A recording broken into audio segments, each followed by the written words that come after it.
In local matters, Republican Corey Stewart won Virginia's Senate primary and will face incumbent Tim Kaine in November. He promised to run a vicious campaign against the former vice presidential nominee. Stewart is an immigration hardliner who is strongly committed to preserving Confederate monuments. This morning, President Trump congratulated Stewart in a tweet, writing, "Now he runs against a total stiff, Tim Kaine, who is weak on crime and borders and wants to raise your taxes through the roof. Don't underestimate Corey, a major chance of winning." So with a recap of last night's primary race, we want to bring in Richmond Times-Dispatch politics reporter Patrick Wilson. He joins us now from Richmond, Virginia. So Patrick Stewart says he's going to run a vicious race against Tim Kaine. What do you suppose that's going to look like? Well, Corey Stewart is the one Virginia politician who has really modeled himself after Donald Trump, and very likely, according to Corey, was Trump before Trump was Trump. He likes to say things that are intentionally controversial in order to generate a lot of attention in the media and on social media. One of the things that Corey Stewart, one of his lines of attack on Tim Kaine is about Tim Kaine's youngest son, Woody, who was arrested at a protest in Minneapolis last year and faced some minor charges after he scuffled with the police who were arresting liberal protesters at a pro-Trump rally. Corey Stewart will, on the campaign trail and in speeches, say that Tim Kaine's son is a member of Antifa, which is the short for anti-fascist, the left-wing groups that show up at protests to protest neo-Nazis and Klansmen. So just like Trump had rewritten a lot of the rules of politics, Corey Stewart is taking that in Virginia, and in one example, going after an incumbent senator's youngest son who doesn't live here, and that's part of how Corey operates. The interesting thing, though, is that while Corey Stewart pledges to run a vicious and ruthless campaign, he knows that the Democrats are actually going to do that to him, although they don't use those words. Those are words he uses.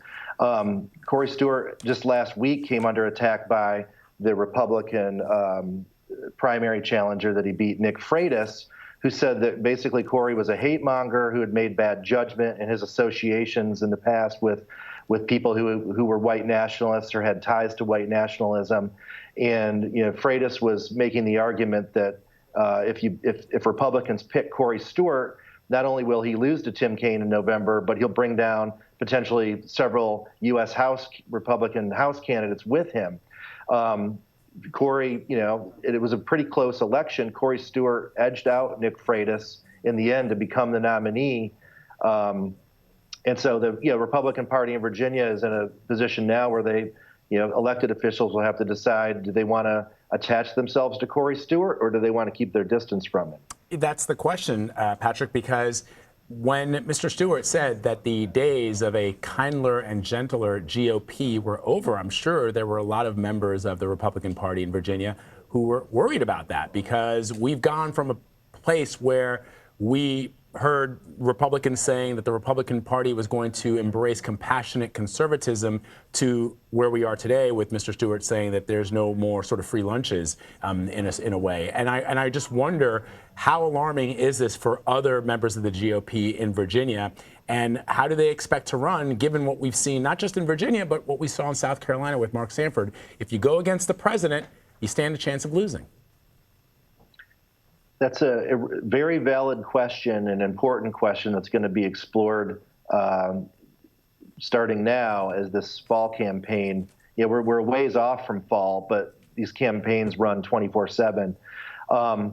The former lieutenant governor of Virginia, one of the former lieutenant governors, Republican Bill Bolling, on social media last night expressed just dismay that the party would nominate Corey Stewart as its candidate. And there are a lot of Republicans in Virginia that are upset by this. I think there may be some Republicans that end up either not voting or going with Tim Kaine. The Chamber of Commerce, groups like that are going to be with Senator Tim Kaine. But what Corey Stewart's argument is that one of his big issues is protection of Confederate monuments. Last year when he was running for governor, he made a video on Facebook where he sipped from a Robert E. Lee coffee mug, and he had a smirk on his face, and he said, "This, I like to sit back with some coffee and drink from my favorite mug," or something like that. And it's got a Confederate flag, or General Lee.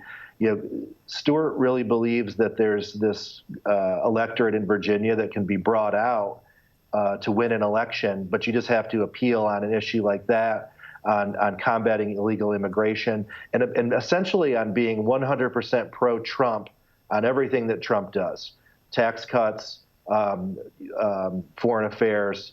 Corey Stewart is going to be right in line with the president, and as you all just noted in here earlier, the president has tweeted an endorsement and approval of Corey Stewart. So this made me wonder, boy, as this fall campaign commences, are we going to have some rallies with President Trump in Virginia and Corey Stewart? But, I think there's a lot of mindset that electorate doesn't exist in Virginia. The Northern Virginia suburbs are strongly Democratic. They're making this a blue state right now. Governor, Ralph Northam beat Ed Gillespie by 9 points last year in the governor's race. Democrats picked up 15 seats in the state House of Representatives, or state House of Delegates, which nobody expected and anticipated. And so, Corey Stewart will get his chance to prove his argument and prove whether or not it works. So meanwhile, Patrick, let's talk about the Democrats. Democratic voters nominated a woman in every race where there was a woman running in the primary. So yesterday, so which of the races that are you really following? Which of these women do you think are real contenders? Female candidates did very well yesterday on the primary ballots. Mainly on the Democratic side, which is where most of the races were in Virginia. One of the key races that's being watched is in the Northern Virginia area. Incumbent Congresswoman Barbara Comstock is facing Democratic challenger who won yesterday, State Senator Jennifer Wexton from Loudoun County. This is in an area where there's a lot of anti-Trump sentiment. Barbara Comstock is somewhat of a moderate Republican who has really distanced herself from President Trump. She has to do that with the district that she's in. So there's going to be a huge Democratic push to try to unseat and flip this district. This is the 10th congressional district of Virginia. Another one of the big ones being watched is the 7th district, where Republican Congressman Dave Bratt is going to face Abigail Spanberger on the ballot in November. She is a former CIA officer who won her primary yesterday against Dan Ward and actually just clobbered him. She got more votes than any primary candidate on the ballot in any of the races in Virginia. And Dave Bratt is certainly a skilled and aggressive politician and congressman who, has a district that still leans to the red side.